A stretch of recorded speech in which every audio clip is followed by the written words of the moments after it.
ఏంటి తమ్ముడు, చాలా హుషారుగా ఉన్నావు. ఇదివరకు పొలం దున్నేటప్పుడు చాలా అలసటగా ఉండేవాడివి కదా. అది ఒకప్పుడు అన్నయ్య, కానీ ఇప్పుడు నేను మహీంద్రా యువోటెక్ 475 DI ట్రాక్టర్ తీసుకున్నప్పటి నుంచి నా పని చాలా సులభం అయిపోయింది.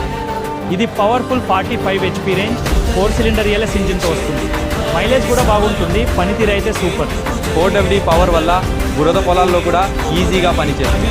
2000 kgల హైడ్రాలిక్ లిఫ్టింగ్ కెపాసిటీతో భారీ ఇంప్లిమెంట్స్ని కూడా సులభంగా హ్యాండిల్ చేస్తుంది. ఇందులో డ్యూయల్ క్లచ్ ఉండడం వల్ల గేర్ షిఫ్టింగ్ చాలా స్మూత్గా ఉంటుంది. పవర్ స్టీరింగ్ వల్ల డ్రైవింగ్ చాలా ఈజీ. మంచి సీటింగ్ కంఫర్ట్ వల్ల గంటల తరబడి పని చేసినా అలసట అనిపించదు. ఇప్పుడు మల్టీ స్పీడ్ PTOతో పాటు రివర్స్ PTO కూడా అందుబాటులో ఉంది. ఇది మన రైతులకు చాలా ఉపయోగకరంగా ఉంటుంది. రివర్స్ చేసే సమయంలో కూడా ఎలాంటి ఇబ్బంది ఉండదు, కంట్రోల్ చాలా స్మూత్గా ఉంటుంది. పైగా 6 ఏళ్ల వారంటీ ఉండడం వల్ల టెన్షన్ లేకుండా వాడుకోవచ్చు. దున్నడం, కల్టివేషన్, ట్రాలీ వర్క్ అన్ని వ్యవసాయ పనులకు perfect choice. Mahindra యువోటెక్ plus 475 DI రైతు పని